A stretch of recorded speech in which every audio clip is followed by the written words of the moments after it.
Tuesday night, coming up for another home match day against Tonbridge Angels. These games really have been coming thick and fast at the moment, haven't they, Mark? Yes, yeah.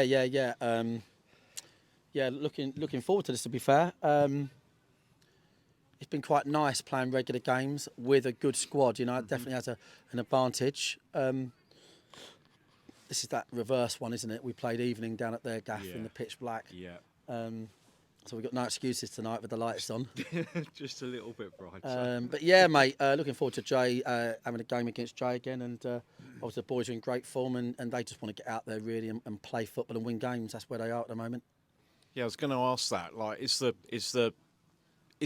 a good feeling around the club at the moment in terms of the team spirit? Obviously, we're seeing a lot of videos coming out and the social media stuff, but that doesn't belie the fact that behind all that, though, they are a good group of players that are all getting on well with each other and obviously seeing each other more regularly now. Do you think that kind of helps being in for the training and that kind of full-time kind of element to it? I think momentum's everything, you know what I mean? Like, we saw that last week. We went to Hampton, played brilliantly off the back of playing on the Saturday, and momentum's is key.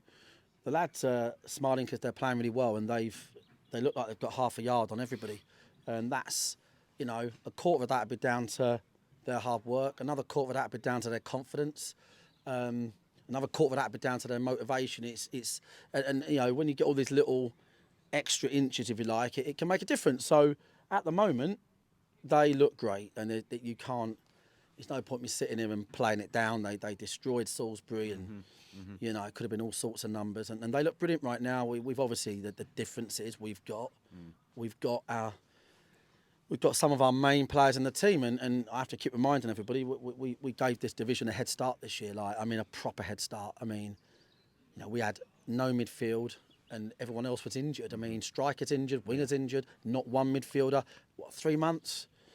So to be where we are in the table and to be competing, for me, it's not a level playing field because we gave them all the start. That's a fact of the matter. For me, it's like, it's just a case of, you know, try and take advantage of where we are, finish as high as we can. We're not going to win every single game. Won't be for lack of trying. There's going to be bumps in the road. There's a long way to go. 14 games, James. You know, like you see the other results Saturday. Mason got a slough.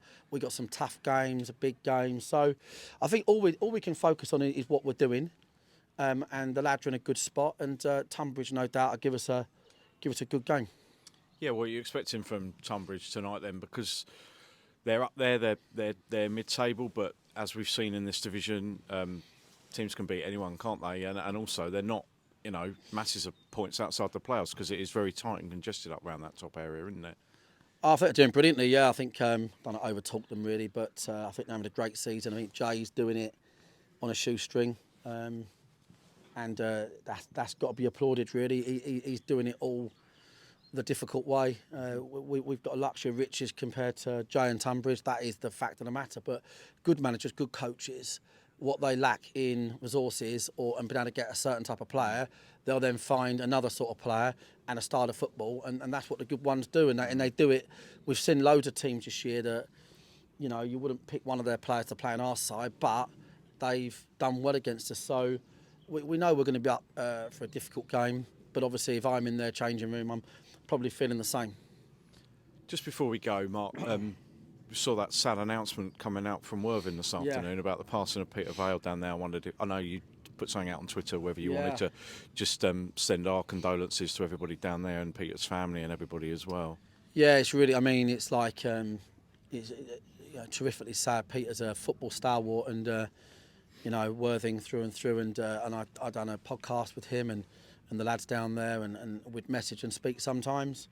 I'm really devastated, and for his family and all the folk at Worthing, because, you know, it's a football communities are very close knit, and you can imagine, you know, how that feels for everybody at Worthing with someone so close to everything. So, yeah, big condolences, and keeps everything in perspective as always. And obviously, rest in peace, Pete, and hopefully your family and anyone affected at Worthing.